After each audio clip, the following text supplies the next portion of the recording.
February 9, 2018. Pyeongchang Olympics opening ceremony. Hundreds of millions watched worldwide. 229 North Korean cheerleaders in red uniforms stepped onto South Korean soil, among them a 23-year-old woman, top graduate from Kim Il-sung University's dance program.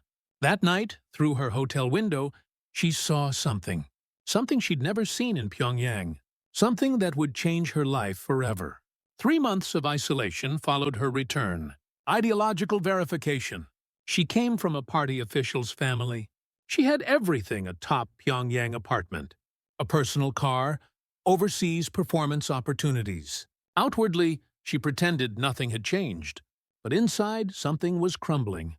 6 years later, November 2024, she abandoned everything: the luxury apartment in Pyongyang, the overseas performance opportunities, her stable future, her family. She crossed the frozen Tumen River in -15 degrees. Her last thought? That scene from Pyeongchang 6 years ago. What did she see that day? What made her risk everything, give up every privilege? What did this North Korean elite really see in South Korea? This is her story. 6 years of silence finally broken. Subscribe and like for good fortune. Drop a comment. Where are you watching from? It started like this. Fall 2017. Our courtyard on Changgwang Street in Pyongyang. The ginkgo tree was turning yellow. I was a sophomore at Kim Il-sung University, dance major. Father came home early that day. He was a party official, usually worked late. But that day, his face was beaming. Soo-hyang, something big happened. Really big. Mother and my older brother gathered in the living room.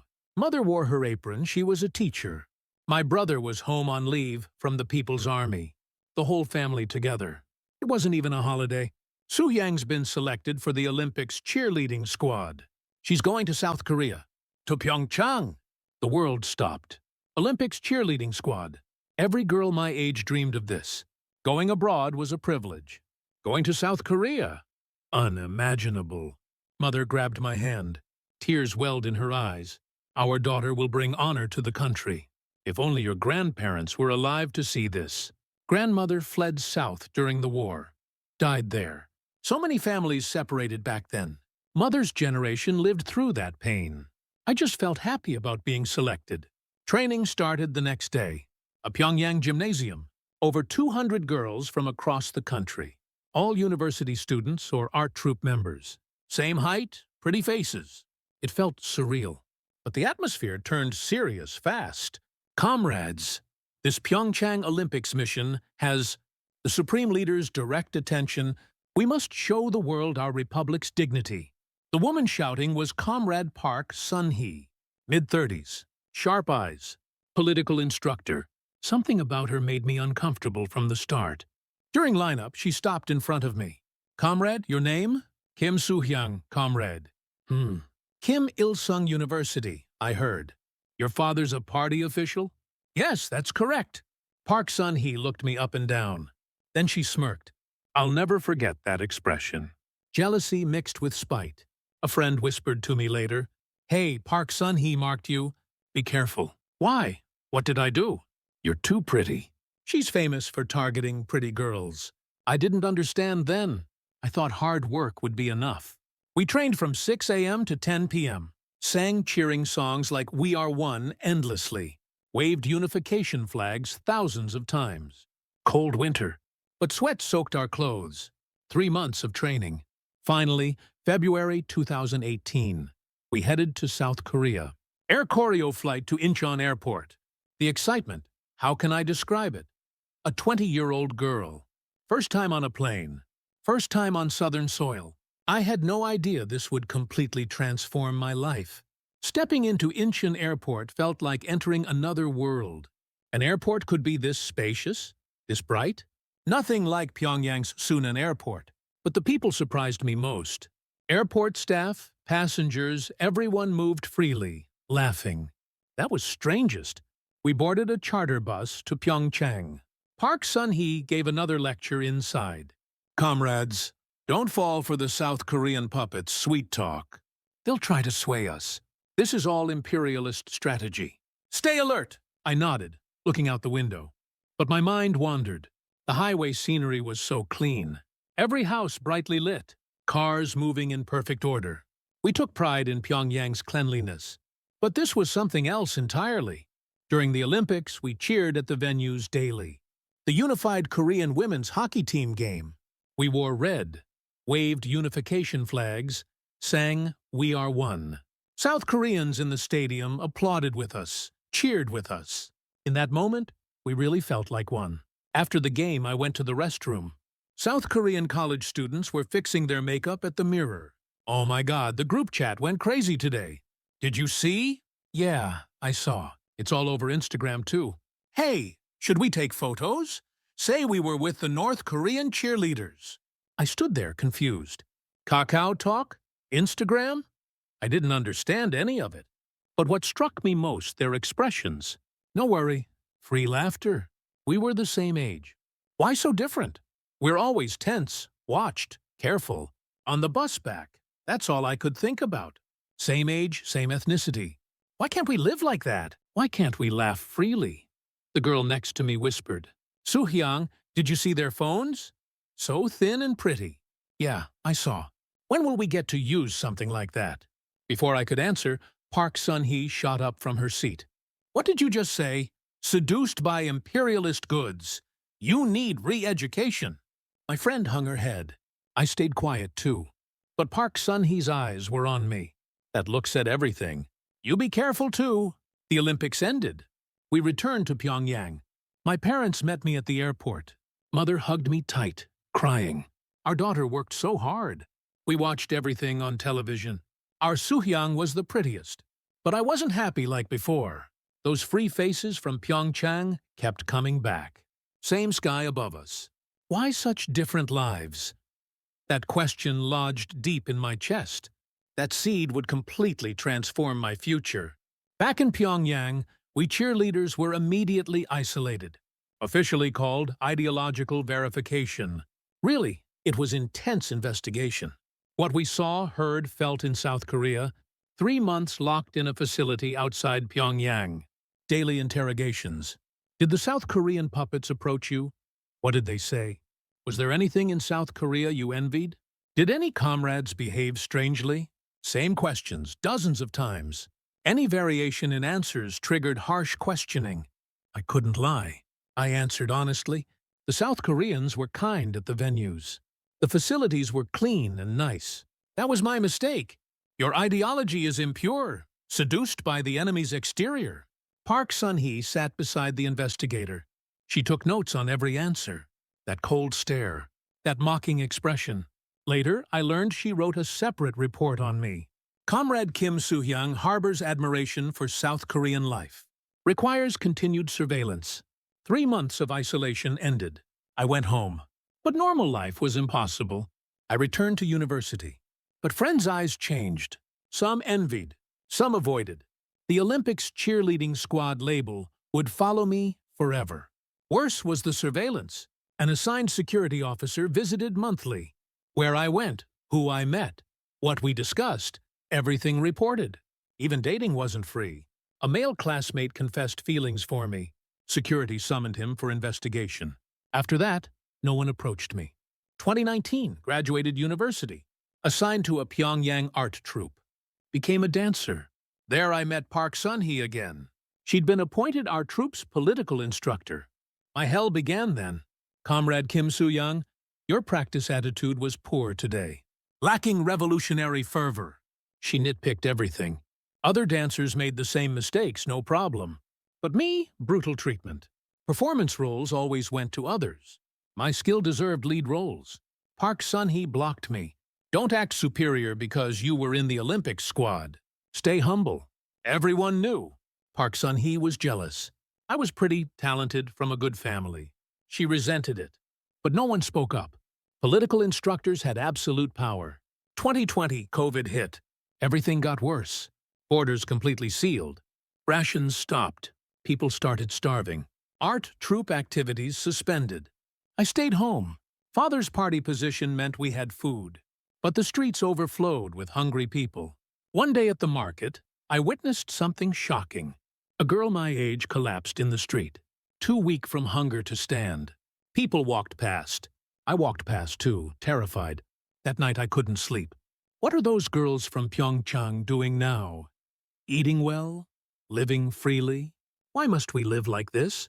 The thought wouldn't leave. If I'd never gone to Pyeongchang, never seen that other world, maybe I wouldn't hurt like this. But how do you unsee what you've seen? Pandora's box was open. Inside I saw both hope and despair. Spring 2023. A ray of light entered my life. I met a man named Choi Seong-hyuk. Seong-hyuk graduated from Kim Il-sung University's physics program. He worked as a researcher at the Science Academy. A friend introduced us. Instant attraction. His glasses made him look intellectual. His speech was gentle. We met secretly. Seong-hyuk knew my Olympics cheerleading background made dating dangerous. That made us more careful, more tender.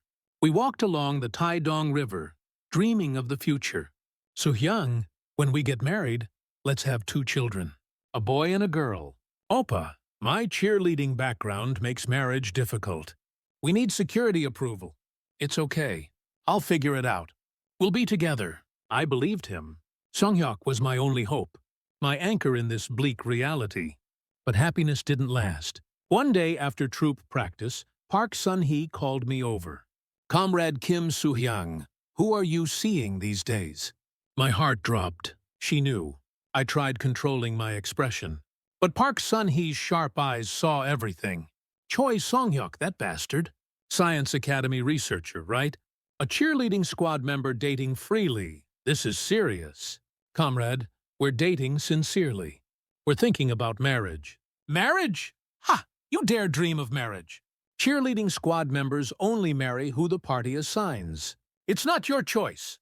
Park Sun-hee practically grabbed my collar. Right then I understood. She didn't see me as human. Just someone to torment. Someone to crush. A week later, Seong-hyuk contacted me. Wanted to meet? We met behind Moran Hill, a quiet spot. Seong-hyuk's expression looked wrong. Soo-hyung, I'm sorry. Appa, what's wrong? What happened? I can't see you anymore. Security summoned me. They said your cheerleading background is problematic. If I keep seeing you, I'll face consequences too. Appa, what about us? We said we'd face this together. Seong-hyuk couldn't meet my eyes. His next words cut like a knife. Actually, Comrade Park Sun-hee made me an offer. Report on your activities and she won't press charges. So, I had no choice. I'm sorry. The world collapsed. The man who said he loved me had betrayed me. Park Sun-hee orchestrated it. Tears flooded out. Oppa, how could you? Soo-hyung, I have to survive. My parents depend on me. I'm sorry. Really sorry. Seong-hyuk turned and walked away. Never looked back. I collapsed right there. Even love isn't free here. Even a dignified life is impossible. I came home. Father waited, his expression grave. Soo-hyung, you've endangered our whole family. Security contacted me too. Said I failed to educate my daughter properly. Father, your Olympics cheerleading trip was our pride. Now it's become a burden. Please live quietly. No more trouble. Even father turned away. Family, loved ones, no one was on my side. That night I decided I had to leave. I couldn't live like this. Even if it meant risking death, I'd find freedom. I secretly found my distant relative's contact in China. My aunt's daughter, who married there 10 years ago. I called, explained everything. She said she'd help. Just cross the border, she'd hide me. I set the escape date for January 2024. Midwinter. The river would be frozen, easier to cross. I told only Mother goodbye. Mother, I'm going to a regional performance for a few days. Mother gripped my hand tight. Did she sense something? Tears welled as she spoke. Soo-hyung, wherever you go, stay healthy. That's all Mother wants. That was our last conversation. Even now, remembering that moment breaks my heart. January 15th, 2024, I boarded a train from Pyongyang Station toward North Hamgyong Province, officially visiting a friend, really beginning my escape journey. The train was freezing. Heating barely worked. Everyone wore thick layers, looking at North Korea's winter landscape through the window. I thought, this might be the last time. 2 days to Cheongjin via Hamhung. From Chongjin, another bus to Onsong County. The border village of Onsong had biting winter wind, probably minus 20 degrees. My hands and feet froze, but fear overpowered the cold. I met the broker at a guest house in Onsong, a man around 50. His first words, "Did you bring money?" "Yes, here. 5,000 Chinese yuan. About 7 million North Korean won. My mother's secretly saved money. I stole it. Now I feel guilty. But then I had no choice, survival. We move tonight at 11. No moon, it'll be dark. The river's frozen, but not solid. There are thin spots. You could fall through. Understood. Border guards patrol every 30 minutes. We have to time it right. When I signal, you run. Don't look back. Got it?" My heart pounded. This was really happening. I waited in the guest house room until 11. The clock ticked loudly. Or was that my heartbeat? I couldn't tell. 11 o'clock. The broker knocked. "Let's go." Dark winter night. We headed to the Tumen River bank. No real path, just rough mountain trails. An hour of walking. My feet went numb from cold. Nearly fell multiple times. Finally reached the riverbank. The frozen Tumen River stretched before me. China across the river. Freedom. But that short distance looked impossibly far. "Okay, the patrol just passed. You've got 10 minutes to cross. Ready?" "Yes." "Then run." At his signal, I leaped onto the river, ran across the ice, slipped, fell several times. My knees split open. I didn't feel the pain. Just ran, eyes forward. Midway across, the ice cracked. A thin section. Water seeped up under my feet. I had to move slowly. Too much weight might break through. Then a whistle behind me. "Stop! Stop right there!" Border guards spotted me. A flashlight beam hit me. My heart nearly exploded. If they caught me now, it was over. Public execution. "Run! Hurry up!" the broker shouted from the Chinese side. I gritted my teeth and ran, ice cracking beneath me. No time to care. Gunshots behind me. Bang, bang. Bullets flew across the ice. I ran mindlessly, desperately. Finally reached the Chinese riverbank. The broker grabbed my hand, pulled me up. We ran into the forest. Shouts continued behind us. But border guards couldn't cross into China. We ran until we stopped, exhausted. I gasped for air. My whole body soaked with sweat and ice water. Reality hit. I survived. I escaped North Korea. I found freedom. But the joy lasted seconds. The broker spoke coldly. "From here on is a different kind of hell. Chinese police catch you. They'll send you back. Be careful." Hearing those words, I understood. Escape wasn't the end. It was the beginning. A much longer journey awaited. On Chinese soil, but no relief. The broker took me to a village in Yanbian Korean Autonomous Prefecture. We arrived around 4 a.m. at a shabby single-story house. He knocked. A woman in her 40s appeared. "Come in quickly." "Hurry!" This was Choi Sun-hee, my distant relative, my aunt's daughter. She'd married a Chinese man 10 years ago, settled here. She ushered me inside, told me to change clothes. "Oh my, you're soaked. Change quickly, or you'll get sick." I washed with warm water, changed into her borrowed clothes. Ate a bowl of hot soup. It tasted like the soybean paste soup Mother used to make. Tears came at that taste. "Uni, thank you so much. I don't know how to repay you." "It's okay. We're blood, right? But Suyang, be careful here too. Chinese police crack down hard on defectors. It's gotten worse since COVID. More people crossing from North Korea." "Yes, I'll be careful. And never go outside. You can't speak Chinese.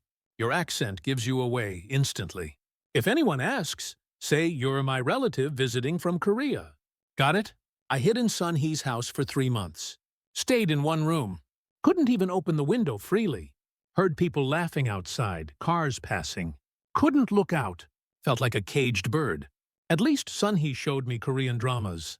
She opened her computer, showed me YouTube. All kinds of Korean videos there. Dramas, variety shows, news, even Pyeongchang Olympics footage. "Uni, is this all real? Korea is really this free?" Of course it's real. In Korea, you can do anything. Say what you want. Go where you want. Eat what you want. You'll live like that soon, too. But the path to Korea was long and treacherous. Sun-hee said she'd connect me with a Korean missionary. They help defectors reach Korea. but it required money. China to Southeast Asia to Korea, $3,000. About 4 million won. Uni, I don't have money. It's okay. I'll contact the missionary first. You can repay them after reaching Korea. We waited weeks. Then one day, Sunhee rushed in. Soohyang, big problem. Police are raiding the neighborhood for defectors. Hide, quickly. She hid me in the ceiling crawl space. Dusty, cramped. Could barely breathe. Below, I heard police searching the house. Comrade Choi Sunhee, anyone else home? No, just me and my husband. You sure? You know hiding defectors means punishment? Yes, I know. Nobody here but us. My heart hammered. Discovery meant the end. Sent back to North Korea meant public execution. Through a crack in the floor, I watched. 2 officers looking around. Please, please don't come up here. 10 minutes passed. The police left. Sunny knocked on the crawl space door. Soohyang, they're gone. Come down. Climbing down, I was drenched in sweat. Sunhee's face was pale white. Soohyang, it's too dangerous here. You need to get to Korea fast. I'll contact the missionary. That night, Sunhee called a Korean missionary. Someone would come in a week to take me to Thailand. At the Korean embassy in Thailand, I could get to Korea. Finally, hope appeared. But fear came too. China to Thailand. How rough would that journey be? Would I survive? But what choice did I have? I had to go. Toward freedom. Toward South Korea. April 2024. I left China with a guide sent by the missionary. A Korean-Chinese man, mid-30s. Don't ask his name, he said. Just call him Hyung Nim. We're taking the train to Kunming. From there, crossing into Laos. Laos to Thailand. At the Korean embassy in Bangkok, that's the end. How long will it take? About a month, if smooth. Could be longer if problems come up. He made me a fake ID. Chinese ID card. My photo, different name. Wang Mei in Chinese. Use this to board the train. Show it when they check tickets. Don't talk. I'll handle everything. Just follow me. We crossed the Chinese mainland by train. Yanji to Kunming took 3 days. On the train, watching Chinese people, I thought, they travel freely. I'm hiding with a fake ID. In Kunming, we met another guide. This one from Laos. No common language, Youngnim translated. From here, I'll guide you. Be careful crossing the border. Crossing into Laos was easier than expected. Paid bribes, they waved us through without questions. But Laos to Thailand was the problem. The Mekong River formed the border. We had to cross by boat. Be careful. Border patrol sometimes cracks down. Getting caught means detention. We took the boat at night. Secretly crossing the dark river felt surreal. Reminded me of crossing the Tumen River from Pyongyang. That was terrifying too. Now crossing another river. Thankfully, we reached Thai soil safely. Took a bus to Bangkok. Looking out the window, I was amazed. Thailand was so developed. Tall buildings, clean roads, bright lights. The world is vast. I'd been a frog in a well. We arrived in Bangkok in early May. Youngnim took me to a small church. There I met a Korean pastor, around 60, kind-looking. Soohyang, right? You've been through so much. You're almost there. Just go to the embassy. The pastor let me stay at the church for a few days. Fed me, bought me new clothes. Explained what to do in Korea. There's a place called Hanawon for defector settlement education. 3 months of training there. Then you get your own place. The government supports everything. Really? They even give you a home? Of course. South Korea accepts defectors as fellow countrymen. Same ethnicity. Don't worry. Hearing the pastor's words, tears came. This was really ending. Free South Korea. The freedom I tasted briefly in Pyeongchang, now I'd have it forever. May 15, finally went to the Korean embassy. I explained my situation to the staff. Olympics cheerleading background, defected from North Korea. The staff member was kind. Yes, confirmed. You're registered as a protected person. Just take the flight to Korea. Wait a few days. Waited 1 week. That week felt like a year. But I was happy. Freedom was finally mine. Like those girls my age I saw in Pyeongchang, I could live freely too. May 22, finally boarded the plane. Flight to Incheon Airport, South Korea. Looking out the window, I thought, Mom, Dad, brother. I'm free now. We'll meet again someday, right? when reunification comes. I'll wait until then. May 23, 2024. Arrived at Incheon Airport. 6 years ago, I came to this airport with the Pyeongchang Olympics cheerleading squad. Under surveillance then, now returning as a free person, as a South Korean citizen. Walking out of immigration, emotion overwhelmed me. All those people laughing freely, talking, moving about, just like what I saw in Pyeongchang. No surveillance, no watching, no fear. Just people living their lives. National Intelligence Service interviewed me. 3 days verifying my identity, investigating my defection process. They were surprised to hear about my cheerleading background. Cheerleading squad defectors are rare. Usually they come from wealthy Pyongyang families. Yes, but I saw freedom in Pyeongchang. I couldn't forget it. After the investigation, I went to Hanawon in Anyang, Settlement Education Center for Defectors. Met many North Korean refugees there. My age to people in their 50s and 60s. All risked their lives for freedom. 3 months of education at Hanawon, South Korean society adaptation, job training, computer classes. Everything amazed me, especially the internet. Unimaginable in North Korea. I searched Pyeongchang Olympics videos on YouTube. Found footage of me singing "We Are One," waving the unification flag. 6 years ago, when I was 20. Back then, I didn't know how precious that freedom was. What if I just stayed then? I wondered briefly. But that was impossible. North Korea would never have allowed it. August. Finished Hanawon training, received my Seoul apartment. A studio. But it had my name on it, unbelievable. In North Korea, houses belong to the state. Everything belonged to the state. Here, I had something of my own. Amazing. I received settlement money, too. About 20 million won. Government support, just like the pastor said. Used that money to live while preparing for university entrance. Wanted to study Korean dance more. Achieve the dancer dream I had in Pyongyang. Fulfill it here. Adaptation wasn't easy, of course. My accent was different. North Korean intonation remained. People noticed immediately. Food tasted different. Korean food was too sweet, too salty. I missed North Korean food. The corn porridge mother used to make. The tofu father would bring home. Most of all, I missed my family. Mother appeared in my dreams nightly. "Soo-hyang, where did you go? Come find mother." Waking up, my pillow was soaked with tears. Is brother okay? Did father face trouble because of me? One day, I watched North Korea news on YouTube. Defector families face punishment. My heart sank. Is my family okay? Are they suffering because of me? That night, I went to a convenience store. 24-hour convenience stores amazed me. North Korea has no late-night shops. Bought instant noodles. Drinking the hot broth, I thought. Mom, I'm doing well here. Don't worry. We'll meet again someday. When reunification comes, I'll wait for that day. Now I'm in university. Enrolled in Korean dance. Continuing the dream I danced in Pyeongchang. Made friends, too. At first, I worried how they'd react to my defector background. But they just treat me like any other friend. Sometimes I visit the Pyeongchang Olympic venues. 6 years ago, where I cheered. Where I sang "We Are One." Empty now. But I still hear that day's cheers. Are we really one? Same ethnicity, same language. Why such different lives? I wish my North Korean friends could be free. Eat their fill, speak their minds, dream their dreams. Reunification must happen. In our generation.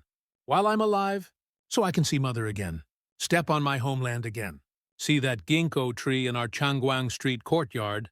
Everyone, freedom isn't free. I risked my life for this freedom. 25 million people in North Korea still live without freedom. Don't forget them. Don't forget reunification. We are one. Someday we'll truly become one. I dream of that day. Thank you.